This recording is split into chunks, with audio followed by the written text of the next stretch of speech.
Your story is not my story, but through our stories, there's just so much more we can learn. Hey, everybody, welcome to my channel. Thank you so much for joining. It's a pleasure to really be here at this very moment and to be doing this amazing series that I've been engaging on, going on and on about. But more than anything, I'm just appreciative of your time. I'm appreciative of your engagement. So, of course, this is Real Talk with Ntabi, a channel where you can expect everything empowerment and transformation. Today, I'm not alone. I am very blessed to be having today's guest. She is just an amazing human being. And I'm excited about today's conversation. You know, when they call a person a powerhouse, that's that's the kind of person we have today. But without a waste of time, I'm going to firstly ask you to please give this video a thumbs up if it's speaking to you. If you have any questions or you want to engage on our conversation, you're welcome to just comment and just chat to us. We will love that. That's basically why we're doing this. We want to hear what you have to say. I think I talked too much. I'm going to start with the intro. Whew.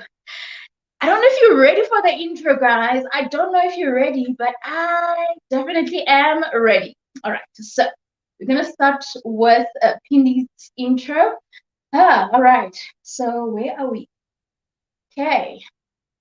As a matter of fact, I still need to load it up and all that, but hope you guys are good. If you're watching this from Facebook, thank you so much. Do consider coming to YouTube, okay? Do consider coming this side. Honestly, it will be a great pleasure because we want to see your comments. We want to engage with you, all right? Now, before, I think it's so important that I kind of share what we're talking about today or this very important topic.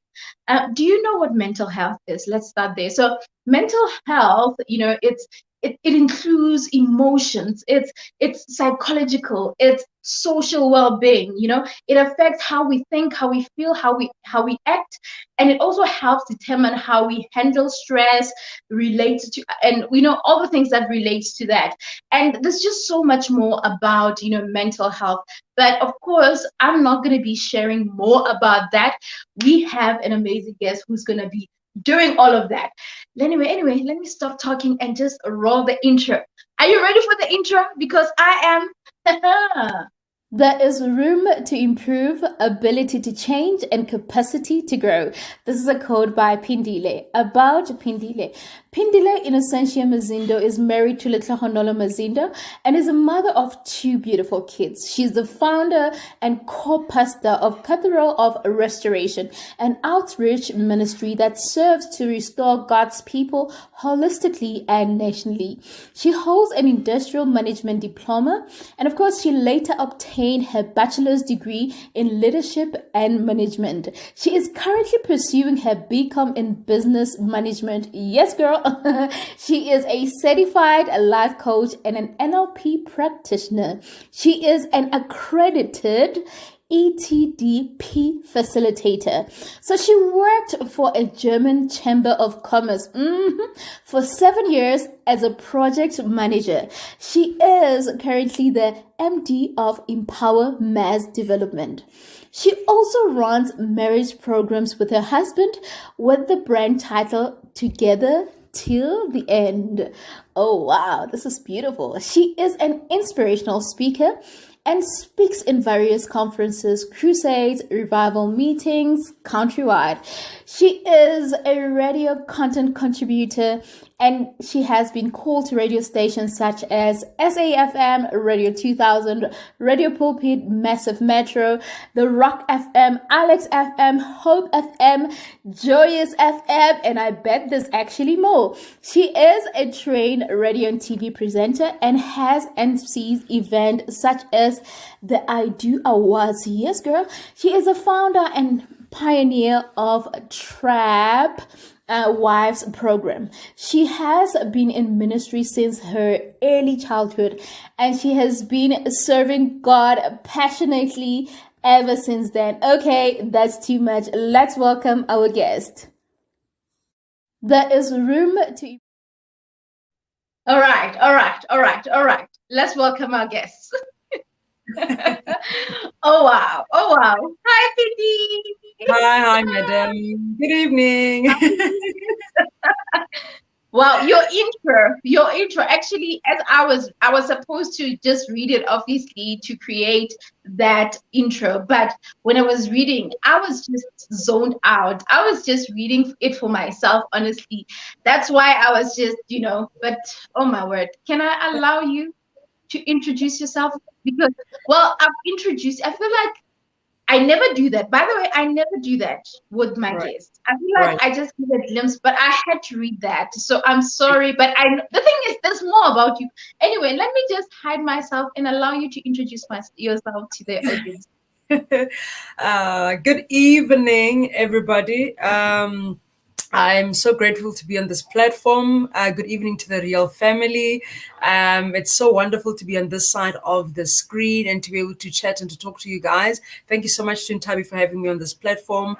Before I can even introduce myself, I just want to say that she's been an incredible person. She's been so incredible in my journey of just joining the social media scenery. And, I'm just so grateful for her. So as you've heard with the introduction, I'm Phindile Innocentia Mazindo, and I am married to Lehlohonolo Mazindo, a mother of two beautiful girls. I am a certified life coach and NLP practitioner. I'm also an accredited facilitator, and I'm a professional speaker. And I've just got passion for people. I'm also a minister, and I just believe that I've just been brought on this earth to bring restoration to people's lives, and also to be able to help people improve, change, and grow in various aspects of their lives. I really believe that we have been given great potential, and we have to maximize ourselves to that potential. And I feel like sometimes we need somebody that can help us walk the journey and hold our hand. So that's just me in a nutshell, and I'm glad to be on this platform with you guys. Oh, that's beautiful. Thank you so much for that amazing intro. You see, guys, I feel like I didn't even do justice for this intro, for that intro, because yeah, she's just amazing. First of all, Pindi, welcome and thank you so much for giving me the opportunity to have you here. It's a true honor because, woman, you are a powerhouse. Like, I don't know how. Like, you know what? If I'm going to start and talk about this, we're going to forget why we're here. We're gonna forget why we're here, because Pindi is just an inspiration. And if I can share a little bit, there's just so much that I can relate to. Every time I would engage with Pindi or even watch her videos and everything. By the way, she's an amazing YouTuber, and I'm encouraging you to subscribe to her channel. Listen, if it means you pause a little bit now, or you open another tab on your phone, on your laptop, please do it. Subscribe, because I don't want you to forget. The wisdom that you're gonna get from her content is just on another level. And having said that, Pindi, I'm gonna request that you firstly break the ice, telling us more about your quote. Every time when you do a video, at the end, you tell us something. I want to hide myself, and then please briefly explain to us what that means, so that someone who is probably wondering what that really means can, get an idea. All right. Thank you for that. As mentioned, that I just believe that I have a purpose in life, and my purpose in life is linked to people. So if I don't assist people, if I'm not there for people, if I'm not there to maximize people's potential, then my journey on this earth is quite void. My journey on this earth actually doesn't have meaning, and so. I believe that people, as human beings, that we are incredible. We're not like animals, right? Animals are creatures that live on instinct. An animal on instinct knows that this is a season to mate, and then this is how I hunt, and this is how I catch prey. Everything is just on instinct. So a lion can't just intelligently think anything otherwise outside of its makeup as a lion. So it does what it knows, and it knows by instinct. But we are different as human beings. We have this incredible power in us. We've got such incredible innate strength to do things, and to think certain ways. We can live our lives for 10 years this way and decide to change and take a completely different path to another 5 years of a different life. And so we have that in us. And I believe that because we have it in us, sometimes it's hidden, sometimes we're not aware of it, sometimes we doubt ourselves, sometimes we feel inadequate. So I feel like my purpose in life is to come up to people's lives, come up into people's situations and areas, and just to say to you, there is room to improve, ability to change, and capacity to grow. You've got capacity, you've got room, right? You've got the ability. You just need to know that it is there. There is that ability to change. There is that room to improve. There is that capacity to grow. And so what I want to always do when I come into a person's life is to stretch them to the ultimate, to stretch them out of their comfort zone into something great, and to improve, change, and grow. We are human beings. We have to constantly be in a desire and a need to change, a desire and a need to improve, a desire and a need to grow in all aspects of our lives. You can't remain at a plateau in your life all the time. You can't remain and be flat. There has to be some kind of growth. There has to be some kind of inclination in what you do. There has to be some kind of increase, right? You should be a person that moves from strength to strength. And so that's what I believe in, and that's what I believe that I've come on earth to do, and that is to help people to improve, to change, and to grow. You heard it, guys. You heard it, the guy. Like, do I even have to say anything? I feel like I should just keep quiet and listen to people speak. Because, wow, she's just amazing, guys. She's just amazing. Please go to her YouTube channel now. Subscribe to her channel. If you're not sure, on the description, you will see the link. It will link you straight to her channel. Now, Phindi, today we are having a very sensitive, scary topic. It's a little bit scary for me because it's just big and it can be confusing to others, and some are going through that, but they're not even aware of it and everything. Now, let me firstly give you a summary.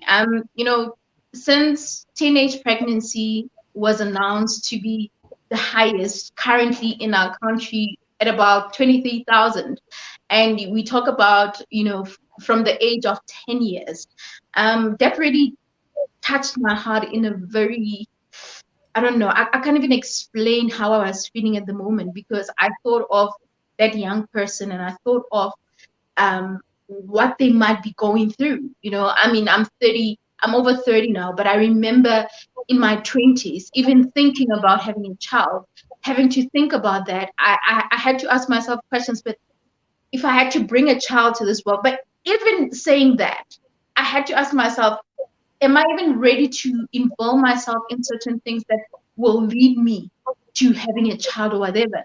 But now, if I now open my mind, I realize that, things have changed. We have young people that are exposed to sexual activities. We have young people that get to be raped and have kids through rape.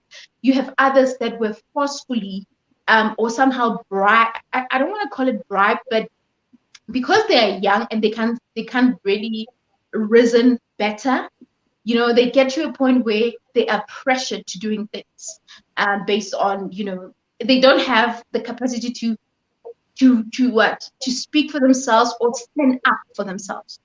Right. That is another challenge. So I realized that there's just so much. And me speaking, I feel like it's not enough, and I need to protect what I say, because I might be wrong. I might be hurting someone who is experiencing it in a different way. Now, what is mental health? Before we get into the pregnancy issue, what is mental health? What causes mental health? What do you know about mental health?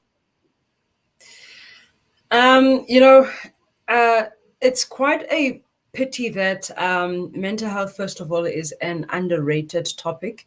And I think that in our society, people are quite clueless about what mental health is, what mental health illness is, and linking it to things like depression.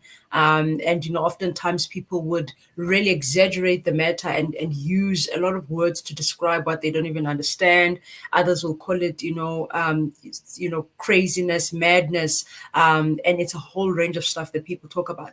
But in simple terms, mental health is your state of being emotionally and psychologically. It's just your state of being, how you are, how you're feeling, what's going on in you psychologically, emotionally, mentally. It's just your state of being.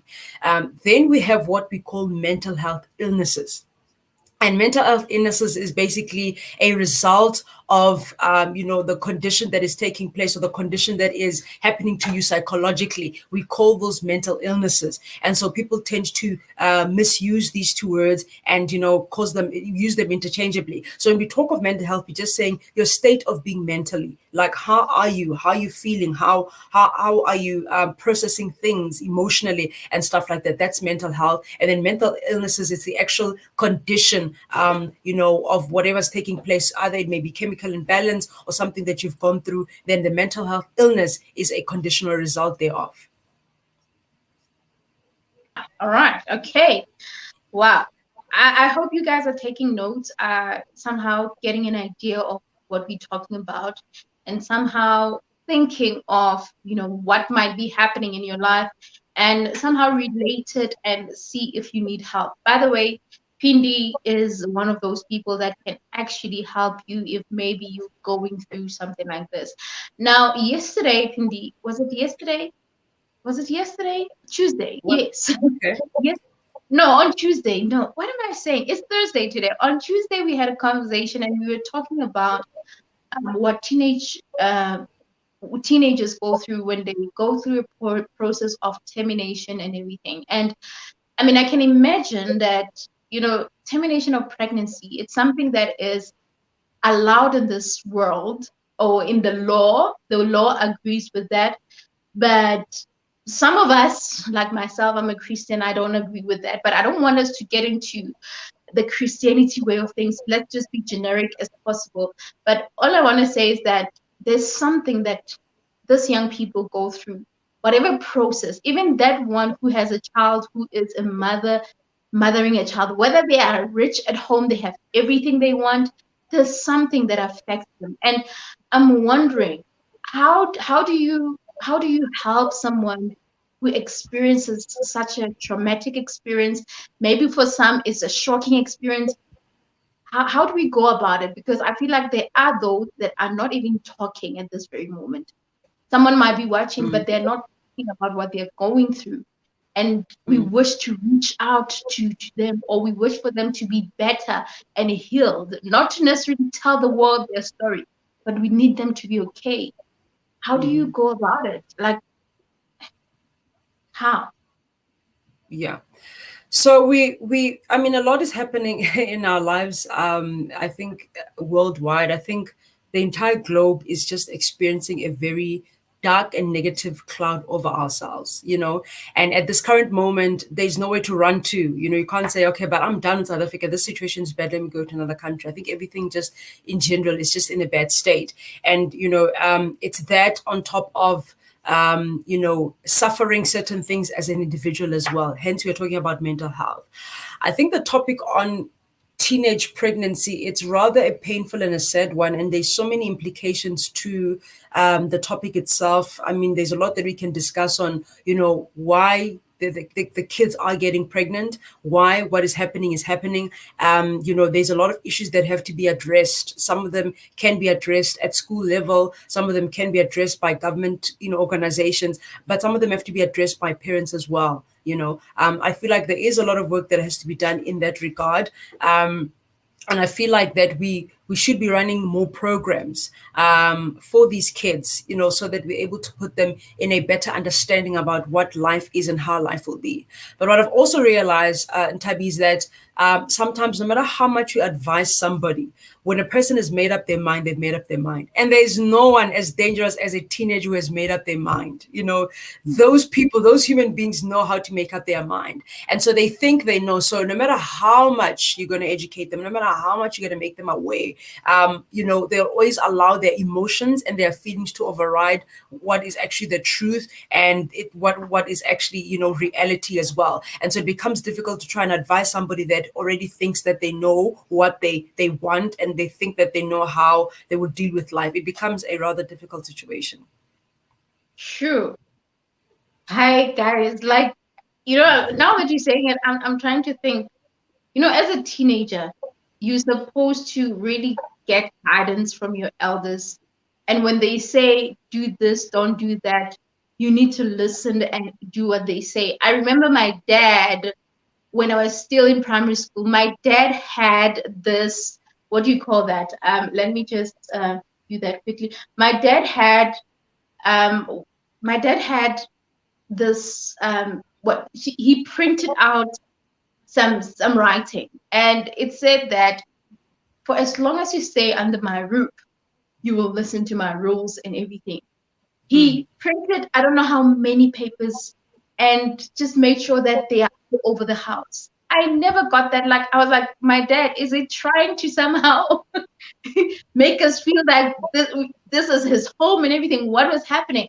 But I realized that no, he's just being a father, and he's, protecting us to really doing things right, whatever. But now, what happened to that? What happened to young people listening to elderly people? What happened to that? Because right now, what I'm noticing is that you have young people running around, young people moving around the streets. They would just stand in a corner, kiss, like, there's no elders around. Even when older people are passing by, they would just be there kissing and doing whatever. And the respect is no longer there. So when you are young, what is that thing that you're supposed to do? And because now I'm getting confused. If they have made up their mind, is it the right thing? Is it right? Do they have the right to do that at the time?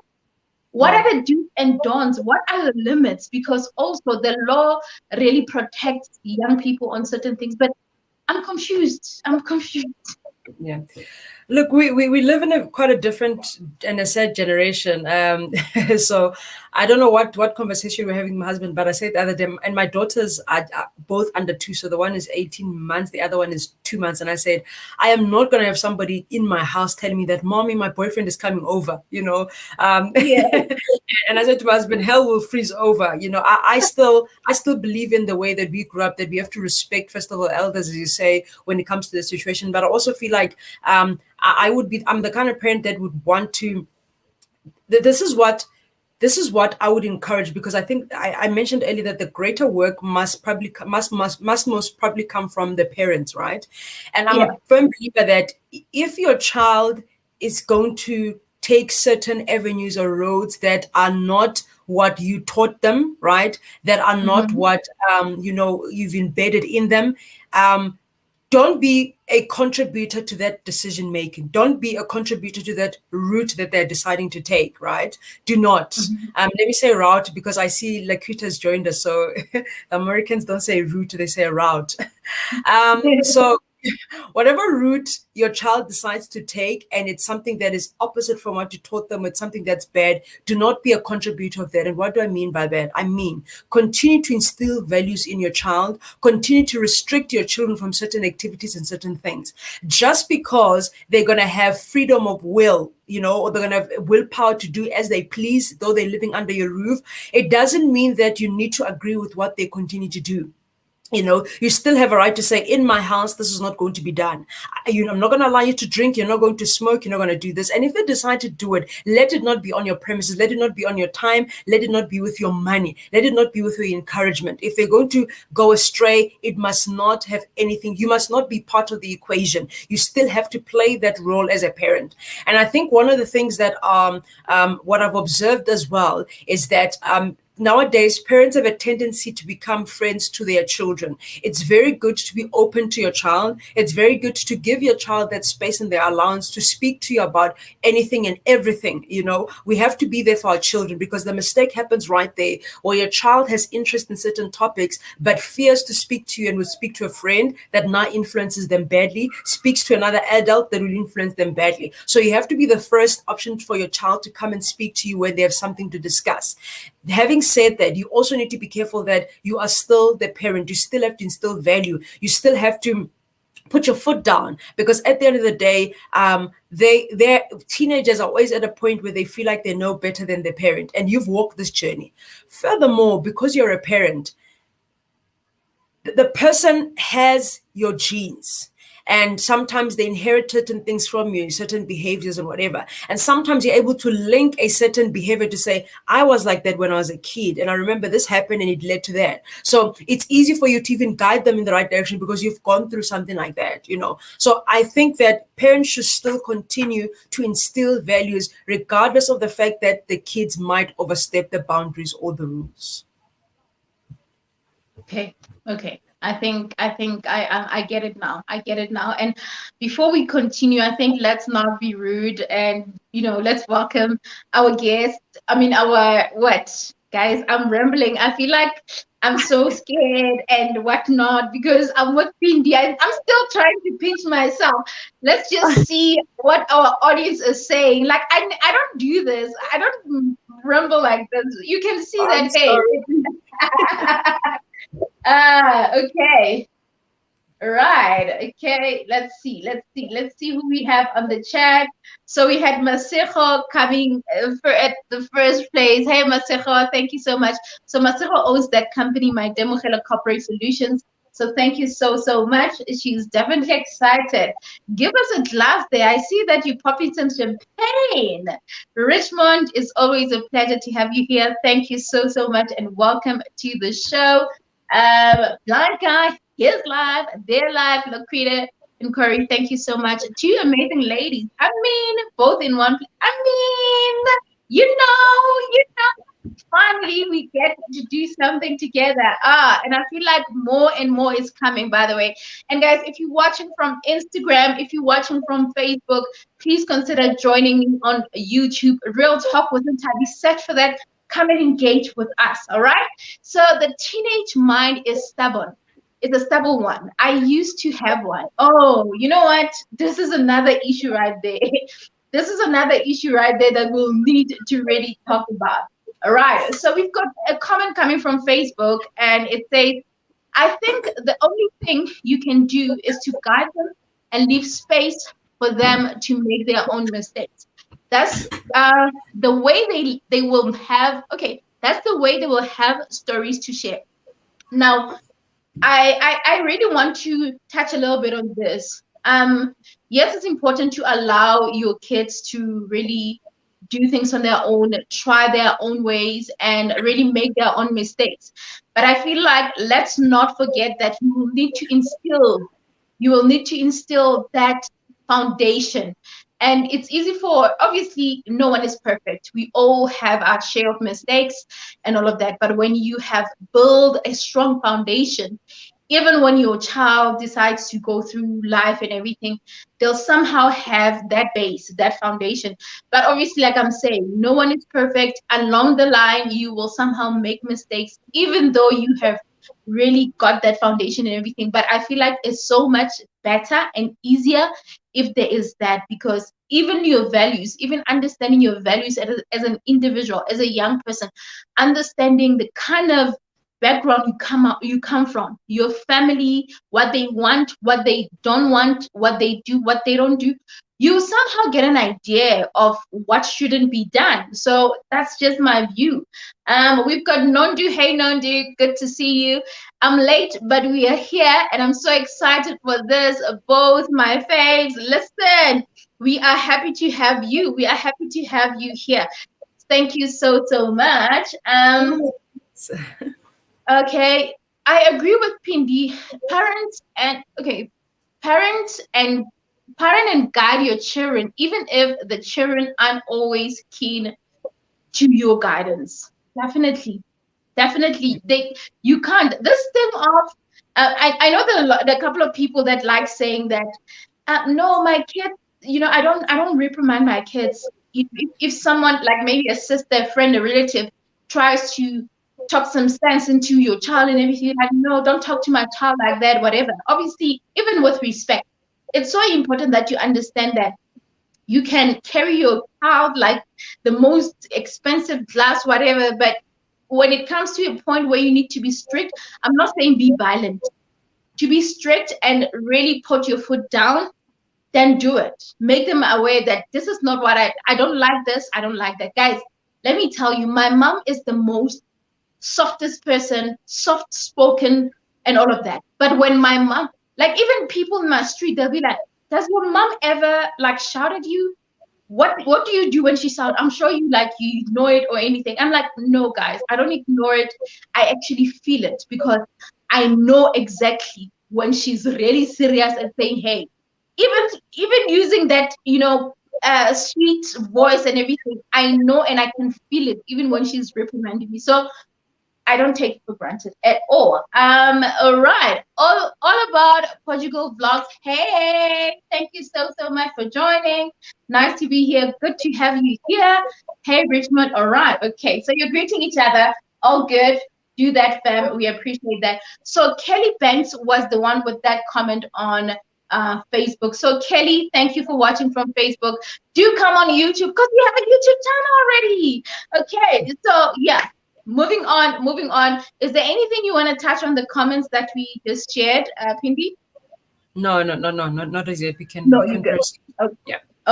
Okay. No, awesome then. I think we can move to the next point, which I want I want to hear your opinion on this. Right. And this is like the issue of social media. Social media is a big space, and social media has connected someone like yourself and myself. Social media has helped us grow and to be better in whatever that you're doing. And I feel like there's so much consumption of it, the great, the bad, and all of that.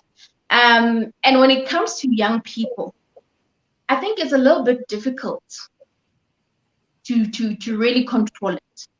Yeah. Now, I don't know what your thoughts are about social media when it comes to young people.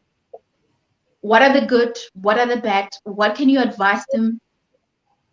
Yeah. That's basically my. Okay, so I just wanted to, because I see that people that have joined us on Instagram, we are not looking into our cameras because we are actually streaming live on YouTube and Facebook. So please don't feel awkward because we're not looking at you guys. It's because we're on another platform. To answer your question, I mean, we're living in the fourth industrial revolution, right? We've passed the technological age. We are actually in the artificial intelligence age, and so it's very important that we engage with the era that we're in and within the revolution that we're in. Having said that, social media is such a big part of that as well, because in previous times you'd have to write a letter, or if I have to attend such a seminar or something like this that we are doing, I have to buy tickets and go to a certain venue. And the fact that artificial intelligence and the fact that technology has really narrowed that gap, that we're able to meet with so many people right now at this platform, it actually has that positive connotation to it. It shows that social media is powerful. I've seen people grow and explode in social media. The times when I watch videos that go viral and people's lives that are instantaneously changed because of social media, and I say to my husband, what would happen if there was no social media? Like, we wouldn't know this person. They wouldn't have this opportunity. I mean, if it wasn't for social media, we wouldn't be on this platform. I wouldn't know you. It would have taken much longer. It would have taken you to host some seminar in order for me to buy tickets, and that's if I'm actually going to hear about your seminar because you're in another part of Gauteng, And so I think social media is actually a positive thing. The thing is how people receive something that they are given. Social media is it's a platform that we are given. It's a platform that teenagers are given, right? And it's a platform that I feel like it's very relevant nowadays in the era that we're in. I feel like even these teenagers need social media for various reasons. The issue comes when they receive social media, and because of they mapping. So in neuro-linguistic programming and life coaching, we call it mapping. We have certain mappings in our heads, and we've got the subconscious mind that we call the memory bank, that has got so many things embedded in our lives and that make us, right? So when you're a kid, your mom said this, your teacher said that, all these things become your build-up. They add on to your personality subconsciously, and you're not even aware. By the time you're on a platform where you're on social media, your makeup, what's in your subconscious mind, what you went through, your pattern and way of thinking, your mapping will inform how you decide to use social media.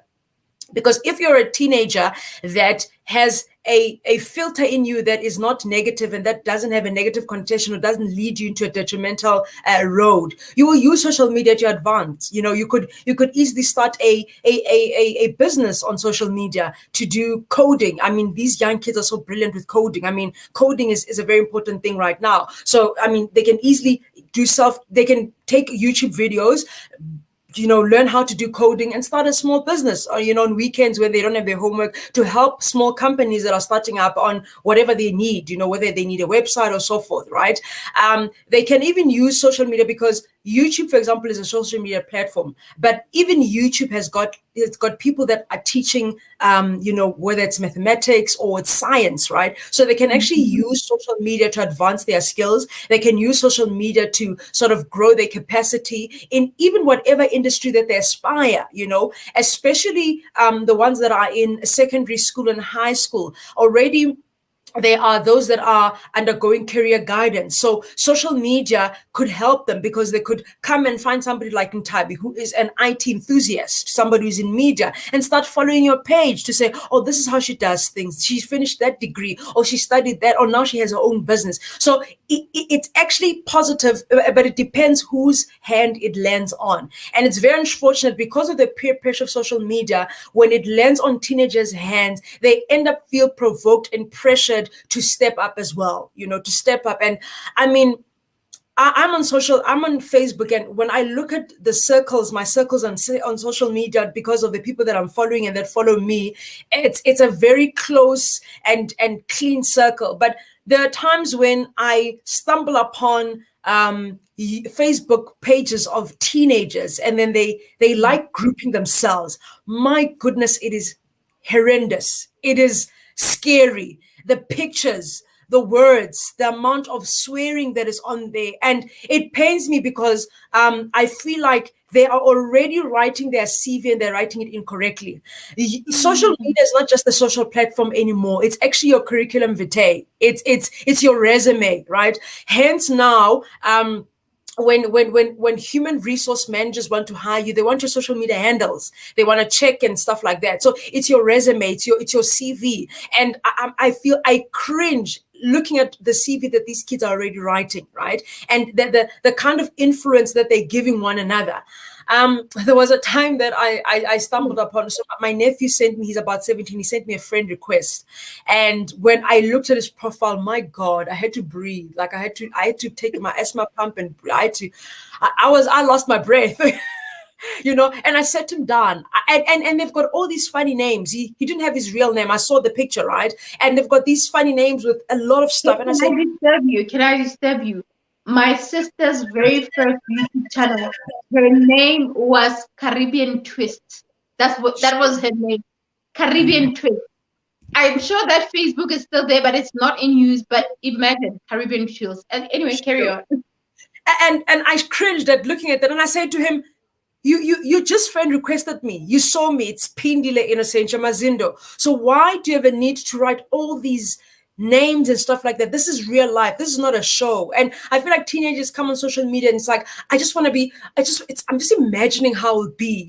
They make it as if it's this imaginary platform where we're playing games, or I'm acting. This is Uzal or something like that. They just want to be these characters. And I say to him, this is your life. This could be your social media for the next 10 years. You can build audience for the next 10 years. You can get business for the next 10 years out of these people from now. So keep your name real, keep your platforms pure.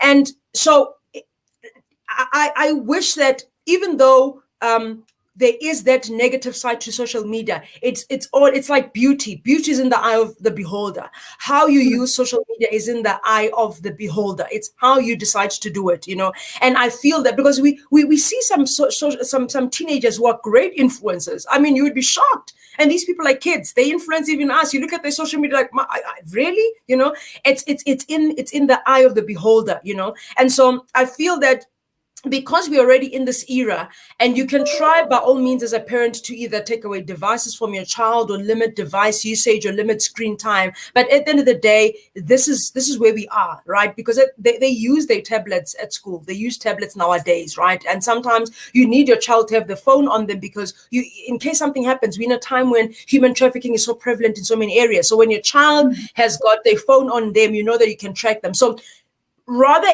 let's be in a point where if really we can't, take away the devices from them or confiscate the devices from the children, let's rather educate them on how they can really maximize social media such that it doesn't have a negative effect. When they see someone like in Tabe and they're scrolling down her Facebook or her Instagram and she's in the Caribbean with the husband and they're on honeymoon, or that should spark something in them to say, I also want to be like that one day. I also want to, finish school, get educated, get married or not get married, it's fine, but I want to find myself going to the Caribbean, right? And so they should use social media not as a sort of like as a frame or a structure to say, this is how I like my life to turn out. This is like I'd like to be, but not to be pressured such that now you have teenage girls that feel like I need to get the latest hairstyle because Ntabi has it. And I want to tell you a story. I just remembered something. Sorry about that.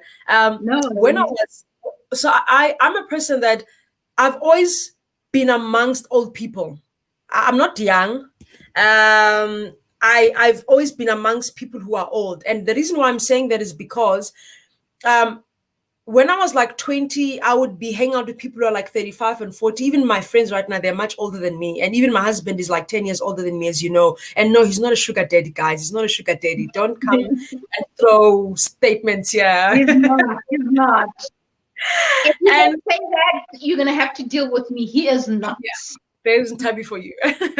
And so I relate with like other people. And I remember there was a time that I was so stressed, Tabi. I sat and I was like, I don't know what's happening with my life. And I don't have a car. I don't have a house. I was stressed. And it's because I was comparing myself to people that were like 15, 20 years older than myself. And I forgot that, but this is where I am. And I'm rightfully so. I'm supposed to be still using a taxi. Rightfully so. I'm supposed to, not have money, excuse me, at this point in my life. And it was, an eye-opener.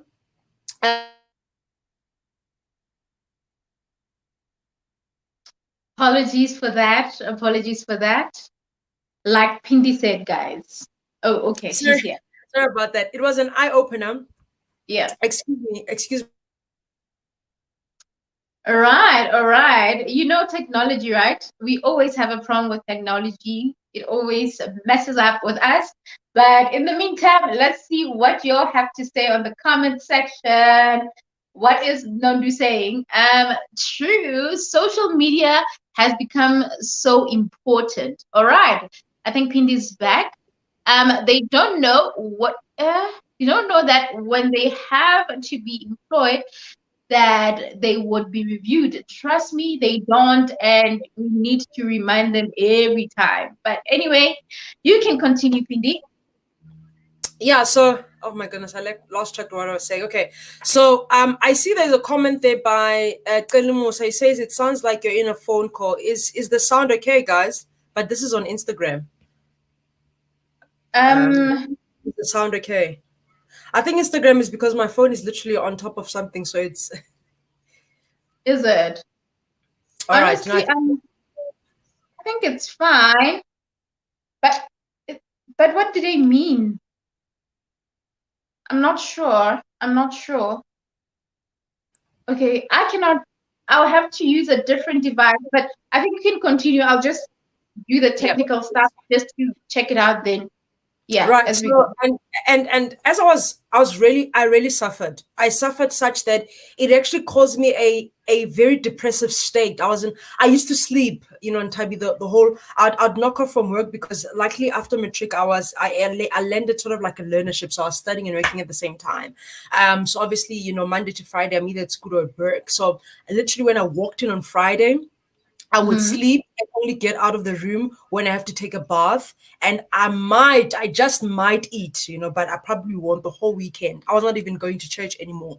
But that was after my first, not my first, it was after my divorce. It was that and the fact that I felt like life is just crumbling. I'm not. Look at somebody. Look at Ntabi. She's got this. She's got that. What's wrong with me? I remember a time when my mom called me in. She said, are you aware that you are actually 22? Are you aware that you're 23? Are you aware that you're okay? You just got married too early at 20. And so you felt the pressure of, living a certain lifestyle. And the people that you're actually looking at are 15, 20 years older than you. When you were in high school, they had already started buying cars and you expect to reach their standard. How, And it was my mom that actually brought this realization to say, but even though I look up to somebody that is much older than me, I cannot expect to be at their level because they've got a head start. They're a way ahead of me. And so I think that what becomes detrimental when it comes to teenagers and social media is that they look at people who are old and they want to match that standard and that level. And they're still in high school. They're still wearing a uniform. They're still getting, lunch money, right? So they kind of compare to us because we've got salaries, we've got businesses and so forth and other incomes. And so I think then the pressure arises where they now then have to compensate the money that they're not getting at home. And now such things as, getting involved in relationships and with men that are much older than them, and even married men starts coming into play, and it is quite a painful thing. It's quite sad to see what is actually happening. And of course, it's not just the pressure that's coming from social media for people who are older than them, but it's even people who are the same age as them. Some of them come from more advantaged families and homes, and because you don't, you need to compensate for that. So you need to get a boyfriend, you need to get somebody that is working, and as long as they can give you money and you can buy Ikavela. I remember in our days, Kavela was a huge thing, you had to have Kavela. Like I'm sorry to say and to be so blunt, please forgive me to people who are sensitive, but a girl would sleep with a boy just to get money to buy Ikavela. So that the next time there is, we are allowed to wear CVs. I don't know what we call it, CVs, like CVs day when you're able to wear clothes from home, and just so that on that particular day, Kavela. And it's quite sad. It's sad the extremes that these kids go through just so that they can remain popular. It's the popular thing. It's the peer pressure. It's the I want to be known that I wear expensive clothes. I've got the best hair. I groove in the best places during the weekend. I mean, these kids, they drink expensive, alcohol. It's shocking. There's some people who work, who drink, but they can never drink the labels. I mean, you know what I'm saying of these kids. And they will tell you, I don't drink. No, I drink. And you look at cares what. My goodness, and it's like 200 and something. Where are you getting that, child? Where are you getting that? It's doing the things. And you wonder. I've got braids. Tavi. I bought this for like 400 rand. And I struggle. I mean, I have a business. I've got a husband. I'm working. I've got other streams of income and stuff. But Brazilian is expensive, honey. It is so expensive, And these kids have it. Sorry, I don't think I'll ever see myself getting into a shop and actually taking my money buying a Brazilian. Unless someone decides to gift me, I'll receive the gift. But I don't. And not that we don't want. We want these expensive Brazilians and Peruvians. We really do. But we have to look at so many things. There's so many. Honestly, I'm cool because I'm not a very hair person. Even this, I'm just loving it because it's new. You'll see after a couple of weeks, it will be. I don't know where because I'm not big. But you have a point. That's a good point that you're making because I believe that people love nice things. They want to have all those beautiful things, and it's good. Expensive as well is good sometimes because it's quality, right? Sometimes cheap can be too expensive because you would buy. So something expensive can actually have more value. So I kind of get it, but yeah, for me. Yeah, so that's the case, and so these kids they're up to, like, what's the word? They're up to not standard. Yeah. So they're up to standard. They are on point with everything, and so that's where now bad decisions come into play. They start, it's one bad decision after the other. It's one bad influence after the other. And it's unfortunate, but I really don't want to sit on this platform and blame social media. I just believe that it's the child and where they decide to, because at the end of the day, they are minors. And so anyone that's under 18 is a minor. And so the government or, studies then prove that the person is not yet capable of making decisions, but they are making decisions. Hence, there's pregnancies, right? And stuff like that, because they think that they know better.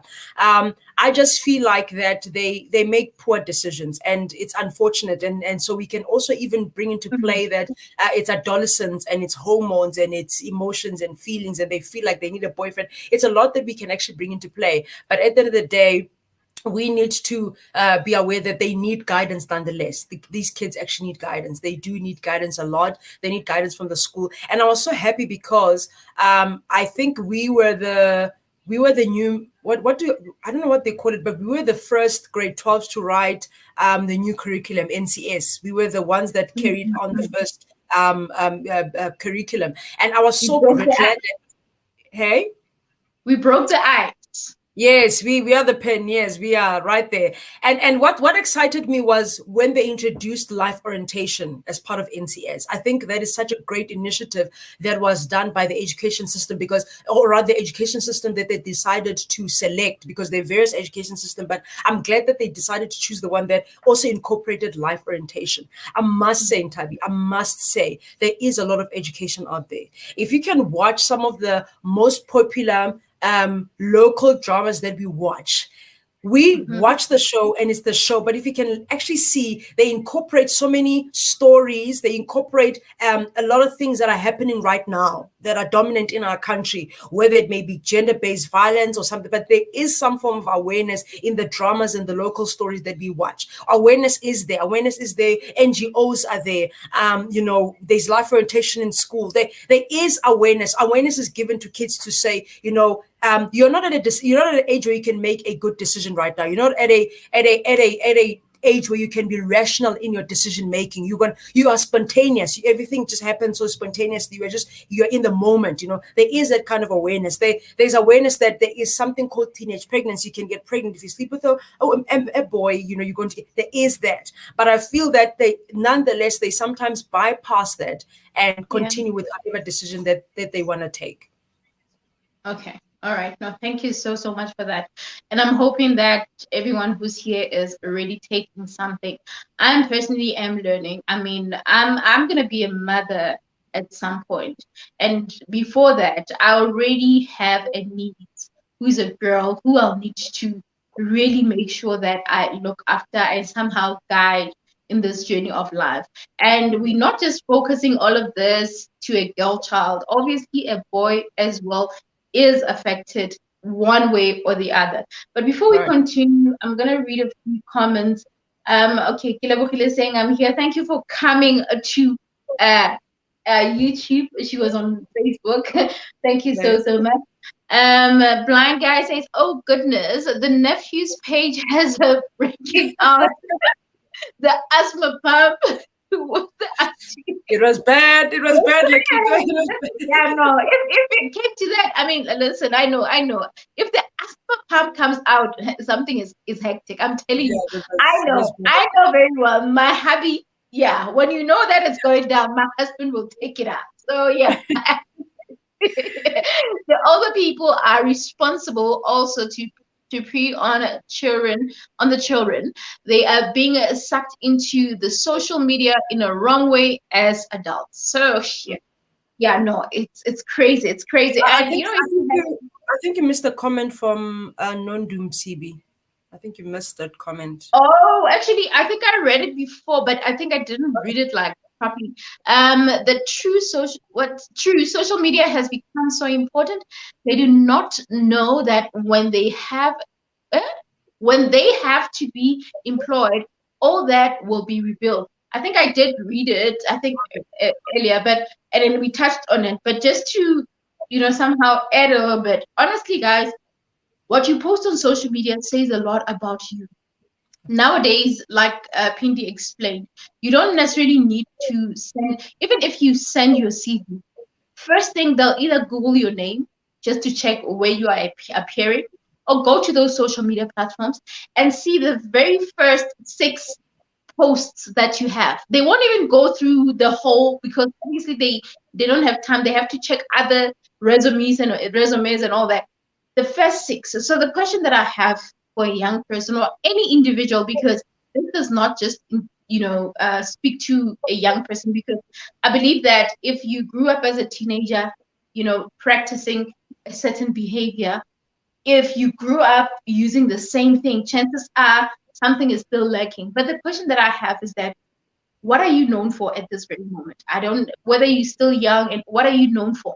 When people jump into your social media, what is that first impression that I'm getting? Because the first 6 posts that people see is the first impression, right? So you might say, I'm gonna post this the weekend away, and then there was alcohol everywhere, doing whatever, all things that might somehow, stop you from being seen, not that you are judged, but to being seen as someone who can qualify for a specific role or whatever the case may be. And then you say, no, let me do it just this once, only to find that that very moment is that moment where you're gonna get someone checking it out.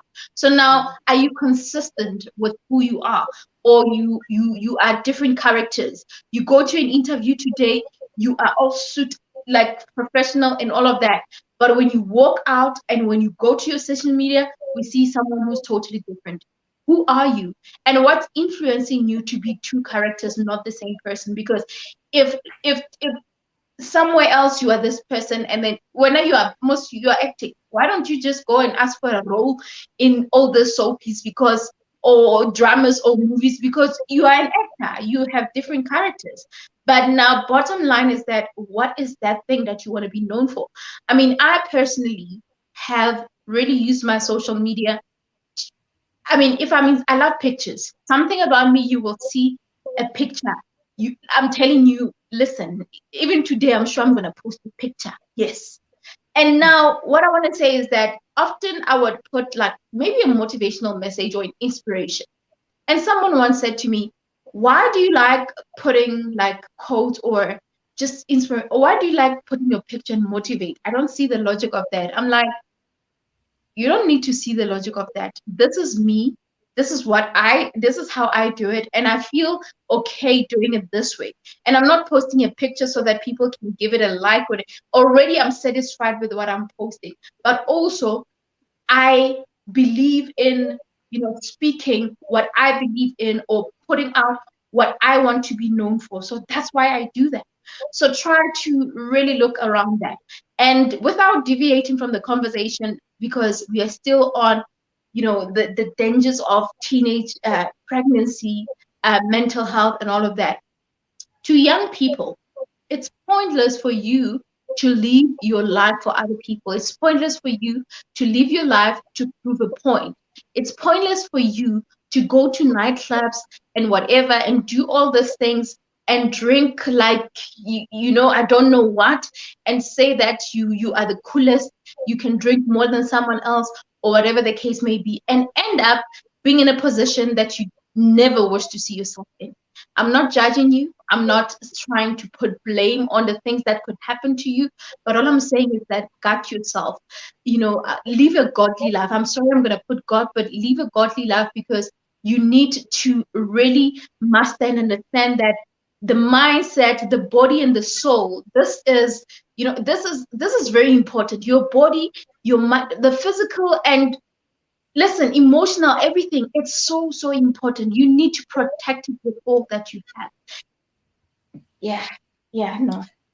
No, so true. So I think that we need to be aware, and this is not just to teenagers alone, because I think we've got a lot of people that are on our platforms that are not teenagers right now.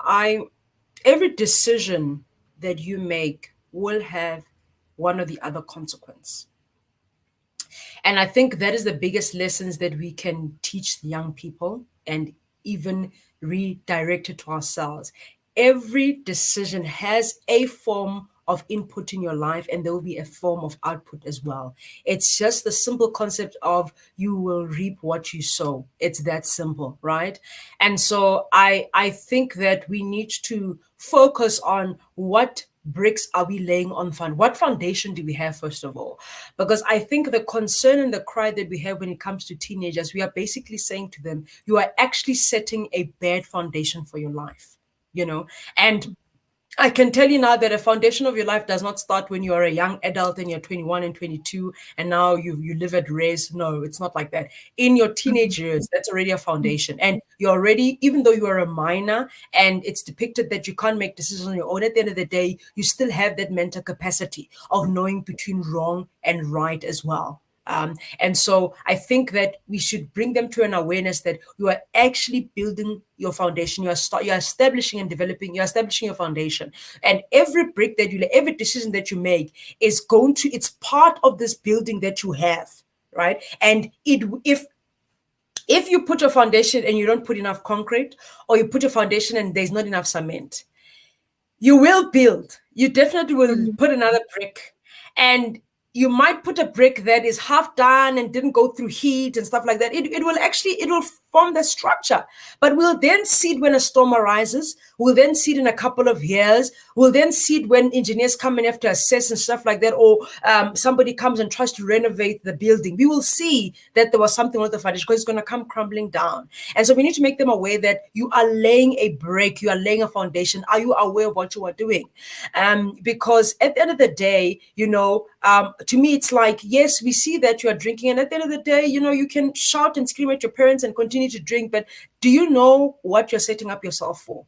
There's a possibility that you can become an alcoholic. There's a possibility that you can even get involved in drugs. And drugs means that you are addicted. Addiction means that you can't come out of it. And it means that you have to feed the addiction. Feeding the addiction means that because you don't have money, you might end up doing things like, you might end up finding yourself in criminal activities just for you to have money. So we have to show them that one decision that they make can trickle down negatively. Like it can be detrimental in just months to come, in just days to come, in just years to come. And so I think that's the missing link when it comes to teenagers. They aren't aware that whatever decision they make now has a detrimental effect in future, in the near future or in the far future. And I think if we can just concentrate on showing them a picture, showing them a timeline to say this decision could, I'm reminded when I was in high school, I was in grade 10, I was actually elected as the school president. And because I was a school president, there were some functions that I had to sort of carry out, or roles. I remember there was a girl at the time I was in grade 10. I think this girl was in grade 9 or grade 8. So she was about 2 or 1 years younger than me. And she died, and it was her memorial. So as the school president, as part of the, what is it? LRC, Lena Christian. LRC, yeah. LRC. As part of the LRC, I was school president. I was also part of the government body, obviously. I had to say something on behalf of the students. And I can't remember. SRC, Student Representative Council. Sorry, It's years. It's been years. We're exposing our age now. Yeah, exactly. And I had to say a speech. I mean, this girl died. Now, it's not her death. It's not the fact that she died that's a problem. It's how she died that blew me off. This child was killed, Ntabi, by a boyfriend because she had told him that I no longer want you. So she dumped him, and he was maybe 10, I don't know, maybe he was like 21 or whatever. So the kid was around 14 or 15. This is a grade 9 student, died, killed by a boyfriend. And so because she had dumped him, he kept forcing her to take him back. And this kid did not want to, until the one time, because I think the father worked far away from home, so she lived alone or with a brother, something like that. But there was just a story around there. So on this particular day, uniform was on, she was ready to go to school, and she wanted to quickly go to the spaza shop, to the local shop, to get some bread to quickly eat. When she got back, the boyfriend was at the door and pushed her in. They had a fight, and I think it's because she probably denied him the more, and he killed her and chopped her up. I was 16. Are you aware that the story that you're talking about, it repeated itself recently? Well, now the difference is that it's older people. It's not necessarily teenagers. But are you aware that That I mean gender-based violence, unfortunately, that it's on a high in our country. I mean, there was a video that was circulating of a content creator that sort of gave the top 10 dangerous countries to be in when you're female. I And it's saw that unfortunate on that TikTok. Africa, South we are Africa number is number one. one. Yeah, and the fact that I think a few years ago Johannesburg was deemed the most dangerous city in the world, more dangerous than Bangkok and what's that place in Brazil? I forgot what that place is now. But we were deemed the most dangerous, and gender-based violence is on the rise. It's been happening for years, unfortunately, and so I couldn't digest a child younger than myself, yet I was still a minor at 16, was killed by a boyfriend. I couldn't even picture it, like this little child dying in the arms of a boyfriend. I had to say a speech in Tabi. I had to come amongst 1,000+ students and teachers, and I had to say something regarding the situation as a leader, as a school president, and at the memorial service, to also sort of like, bring condolences to the school. I got there and I said, we are responsible for every decision that we make. And I was a kid, and I say, let this be a lesson to us that as young as we are, whatever decision that we are going to make, it's going to have some kind of an effect in our life. And I said, this girl died and was killed by a boyfriend. The event that took place now is not a result of now. It was a result of a decision she made a few months ago, or a decision that she made a year ago to say, yes, you can be my boyfriend.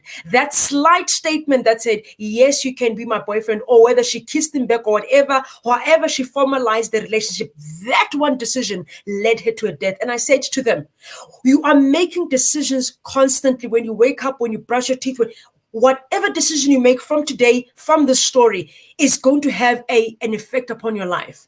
And I was in a rural area. At that time, my mother had lost her job, so I moved from a multiracial school. I was in a rural school, like pit toilets, like the whole shebang, And these people were demotivated, these kids. And I said to them, there is no amount of poverty that should lead you to make a decision to fall in the arms of a man who's a taxi driver, or whether they own anything just so that they can give you money to get through school. It's not worth it. And I said, this girl died because of a decision. And so I feel like that is the information, or rather that is the lesson we have to reiterate to teenagers, to say, it takes one decision to destroy your entire life. It takes one decision that can near your death. And I said to them, do you guys realize that had that girl not said yes to that relationship 10 months ago or 2 years ago, she would actually be still alive? We are not saying she died because she had cancer. We are not saying she died because she fell in a pit. We're not saying that she died because she was in a car accident. We're saying a boyfriend, somebody that she said yes to, killed her. And so had she said no on that particular day, we are confident enough to say, this girl will be alive. What decision will you make? And I walked off. And I feel like, apart from teenagers, as human beings, we lose that element to say the decision we make will affect us, and we are haphazard when we do things. We take. I mean, you can never be too careful, but yet again, you can also not live life with taking uncalculated decisions. That is also risky. And teenagers have got no ability to be rational. They've got no ability to calculate the decisions that they make, right? And that's when parenting comes in, and strong parenting as well. I liked what Lequit and the other people said earlier, that it's true. You can parent all you want, you can advise all you want, but if they decide to take whichever road, it's fine. They're going to take it anyways. But don't be part of the problem. And we need to make them aware that it's one decision that would lead them either to the grave or to a greater life. True. Okay. That is bad and touching and sad. Like, I'm reminded of even the recent thing that happened, of a guy who killed the girlfriend, chopped her, and then you ask yourself, what society are we living in? Right. And it's so scary. And we are talking right now, and in my mind, as we are talking, I'm also thinking that there's that one girl who's doing things the right way, who's doing things the best way possible, but she's becoming a victim. of all of this. It's really sad. Let me just read the comments now, and we're gonna wrap up soon. And I'm gonna have, I think, 2 more questions and allow you to share more about the work that you're doing and how, you know, someone out there could really get help from someone like you. You know, how can they reach out and all of that. But let me just check the comments. I don't know. I'm getting this heavy heart right now, and what comes to mind is, you know, young girls that get affected by such incidents, and some, they are trying their best to be good, to do good, but still they find themselves being in these challenges and being forced to, oh, you know what, let me just read the comments, because I feel like, yeah, I'm getting emotional. Kilebogile says, I feel like I'm a teenager with my fake name on social media. So Kilebogile is Kelly Banks on social media. I actually was your brand name. So if it's just a name, you might need to consider looking at changing it, because if you're creating a brand, it makes sense. But if it's just a name, I mean, we call it stage name. It's called a stage name. It's allowed. But these kids are not doing stage names. They're just, they're just. Yeah, but still, even that stage name, what are the limits of it? Because now we're speaking. I'm a brand builder, guys. You know, so you want to know that if you are Kilebogile here, and then there you are Kelly Banks. When people meet you, who are you? Let's start there. But that's fine. Hey Bree, welcome. Thank you so much for joining. Okay, Masiko saying true. All right, so guys, we're about to wrap up, but I've left the link in case there's someone who feels like there's something that they want to come in quickly and share. I've left the link on the comment section. That's the link right there. You can join the stream if you have something to share that might help someone as well, or just to add on one Pindi say, or maybe if you have a message for Pindi, whatever the case may be. I'm going to quickly check if we have messages on, comments on Facebook. Okay, my network on Facebook is acting up. I don't see what's happening. Okay, we don't seem to have comments, but I can see we've got a couple of likes there, so I'm hoping that that's still okay. Now, Pindi, I'm a young girl. I'm a teenager. Mm-hmm. I'm at school. I have a boyfriend. We are lovey-dovey. Mm. We happen to go to a party or to lie to our parents that we're going on a school trip. Mm. And then a month later, I'm pregnant. Right. And I tell my teen boyfriend, or maybe older, and he says to me, that's not my baby. Mm. That's not my baby. But I was a virgin when I slept with you. You are the only one. No, you are lying. That's not my baby. Mm. That's someone who experienced that. And from that moment on, that guy ran away or turned around and never looked back. That girl was left alone with a pregnancy, without having a clue of what she should do, no support. And there were two possibilities. Either she keeps the child or she terminates the child or whatever. Now, I want you to speak to that girl who went through whatever experience, be it having that child at that teen age, terminating the child. What are you saying to that girl? And what are you saying to that boy who even decided to turn around and walk away from the situation? Yeah. When you find yourself in such a circumstance, and even though I'm going to speak to the categories of people you've given me, but this can be direct to everybody.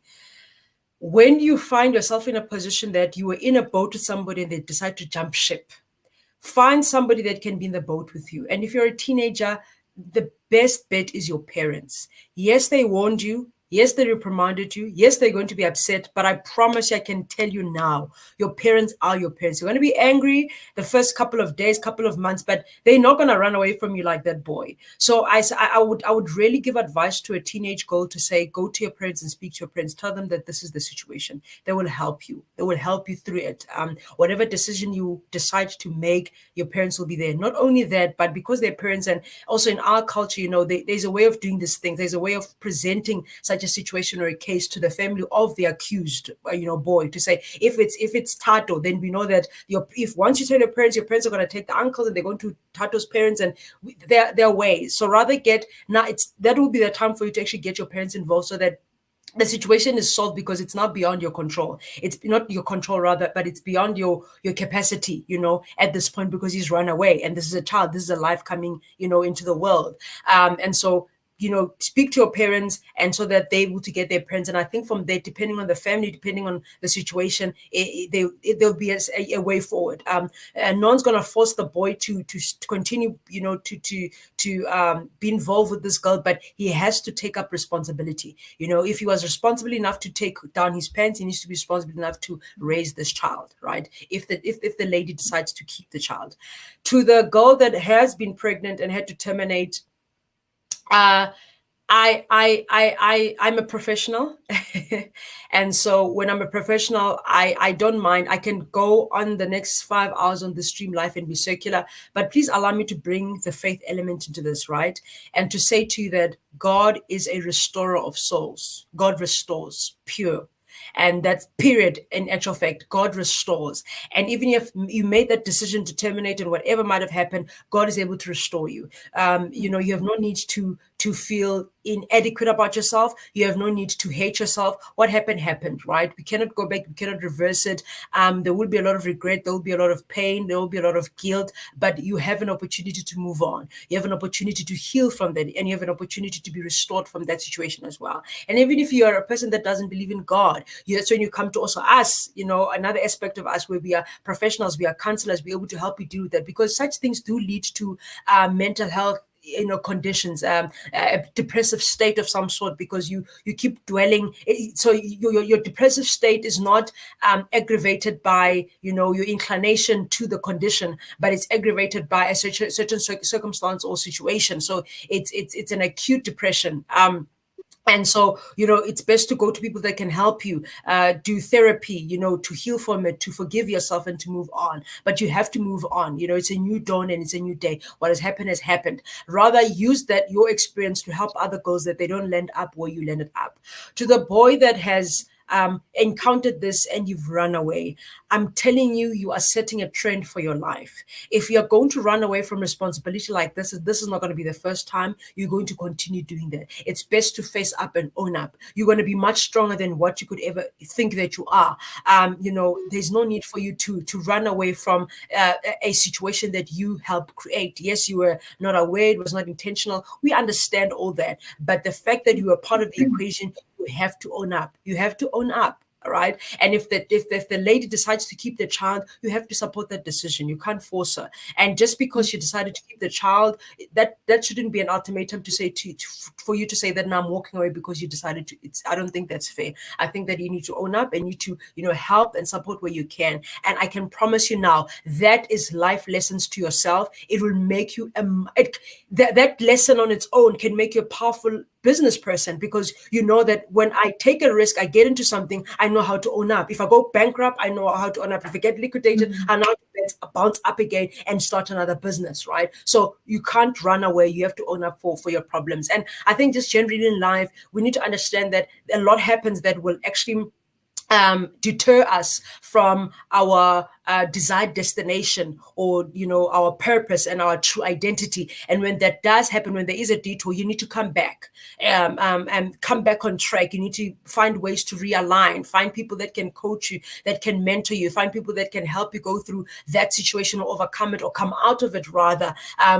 Get people that will help you to maximize your full potential, that you're able to walk away from your pain, walk away from your past mistakes and the bad decisions that you make, and to move on to a better life. use those mistakes and those bad decisions as a building block to where you want to be. Because at the end of the day, trials, situations, mistakes, weaknesses are an inevitable part of life. They're inevitable. Like, you can't avoid it. It's gonna happen. It's gonna be, if it's not one thing, if it's not weaknesses, it's going to be bad decision. If it's not going to be bad decision, it's going to be something happening to you that you didn't even invite. But whatever the circumstance is, you need to understand that you have power to move on. There is a famous, I don't know if it's Chinese or it's just, I'm not sure the real source, but it says, you cannot prevent the birds of sorrow from flying over your head, but you can certainly prevent them from building a nest. They're inevitable part of life. If you're sitting and you're just minding your own business and the bird of sorrow comes flying over your head, that is not your problem. You didn't invite it. Even if you did invite it, but it came over. So you didn't know there was a bird of sorrow. You just called the bird and it came, and unfortunately it's a bird of sorrow. So you invited it, you didn't invite it, it's over your head. You have got no control over that. You can't prevent that, but you can prevent it from building a nest. In other words, you can prevent that bed of sorrow sitting on your head, right? And so when you decide to reject the bird of sorrow, when it starts to build a nest over your head, you've got the power to destroy that nest so that it does not rest upon you. So what I've realized is that we drown in a situation where once a bird of sorrow flies over us and it builds a nest, we actually help the nest. Oh, bird, is this fine? Can I put that twig there? Is that we start helping that bird build that nest over us and drown us, right?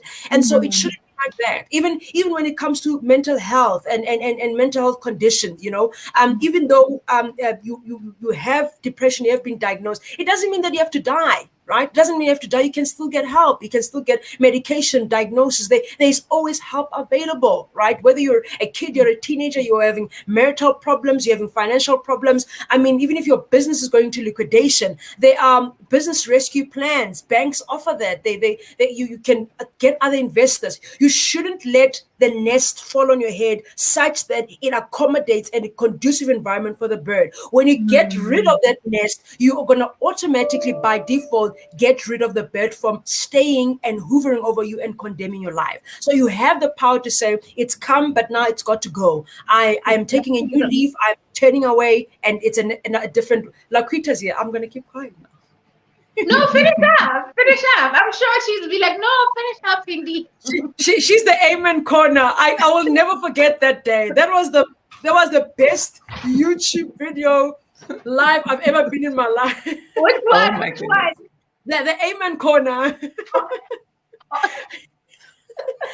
Oh my goodness, that day you woke up. Laquita, it's good to see you. Oh my goodness. Hello, everyone. How are you? Good to see you. Thank you for joining. Yes, so good to be here. Can you hear me okay? Yes, perfect. All right, good. I love your makeup, by the way. Sorry, I love your makeup. You look cute. She's gorgeous. Oh, thank you. It's mainly lipstick, and I have to put on a cover because foundation is my friend. I'll just say that. Yeah. Yes. So, thank you for having me on. I just want to pop in for a moment because I love Phindile. Like she said, I'm the amen corner. Everything Phindile says, I agree with. And if she's going to make trouble, I'm there to make trouble. Yeah, the squad is not like the squad is here, but some are not here. And yeah, we're all together here. But it's a good thing because Phindile is here with me, so they won't have a chance to do all that. But anyway, never mind that. It's tough, right? So we won't misbehave. But I love you guys anyway. Right. So what I really love about what you're saying, Phindile, is just how you're addressing it from all sides. I really love that you're saying, okay, the adults, we have to be responsible. We have to take accountability. But even as teenagers, at that age, you're old enough to take responsibility. So we have to put it on you, whether it's the boy, the girl, both of you. Like you're saying, the parents, they're going to love you. They're going to be there. They will be responsible. But with all of this, we just have to take responsibility, be accountable for the information we're giving them. And, you're just spot on with everything. I love it. I'm just here to echo and sing your praises. So thank you. Thank you, Laquita. Love you so much. Thank you so much. We love you so much. Much love. We should actually have her on the show soon as well. What do you think? I think the three of us. What is that, Laquita? What's that American show? I know it airs in South Africa as well. It's usually 5 of them. I know that. What's Is it The Real? The Real. Is it The Real? Yes, it's The Real. You. I don't know. Yeah, it's The Real. The Real. Okay. I think so. I think it's The Real. So it's got The Real. There's The Talk.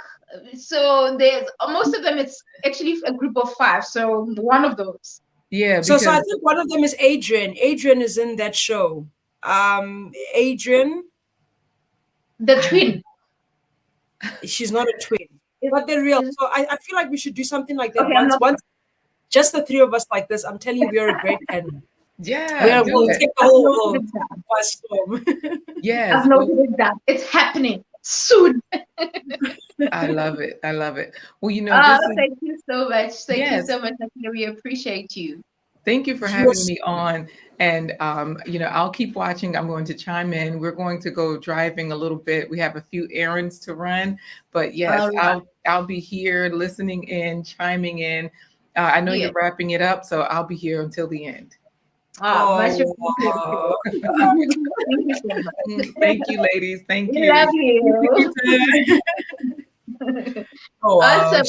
Thank you so much. So kids should see how powerful social media is in a good way. Look at this. Just look at this, And if they can maximize it like this and connect with another, teenager in China or they could even build something incredible, bouncing ideas off of each other, But it's just unfortunate that as human beings, we have an inclination, unfortunately, to always choose the negative and the bad. It's an unfortunate thing, but yeah, but it won't hurt to just keep trying our best until we, somehow get to that level. And I believe I feel like we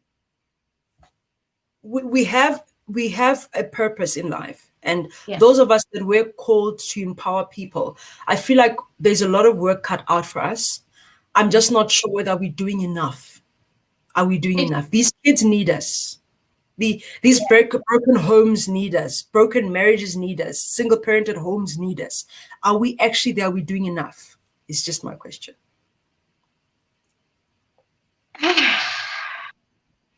Okay. Yeah, I'm not gonna mention anything. And I've closed with that, by the way. I've closed with that. Because just to maybe touch on that. I feel like there's just so much that needs to be done. And for me, it can never be enough for as long as there's 1 or 2 people crying or going through something. That's why I strongly believe in planting a seed. I talk about the Chance for Change Youth Seminar an annual event that I've created in my village, and even took it to a different province as well to say, this is me planting a seed. What I do here, empowering, helping others, whether it's donating sanitary towels, trying to help out homes that are disadvantaged, this is a seed that I'm planting. Yeah. And right about now, we are planting a seed to say the kind of conversation that we're having right now is not just a conversation for you to listen to and say, oh, wow, Ntabi and Hindi had a great conversation. And that's it. Yeah. Yes, I can tell you now, click on the share button. That will be great, and I'll appreciate it so much. Even if you comment and I'll appreciate. But what's more important is what you took out of this conversation. What are you going to do with that information? Yeah. Who's going to benefit from that information? Yeah. Did you just benefit for yourself? Do you understand that there are people around you that can benefit out of it?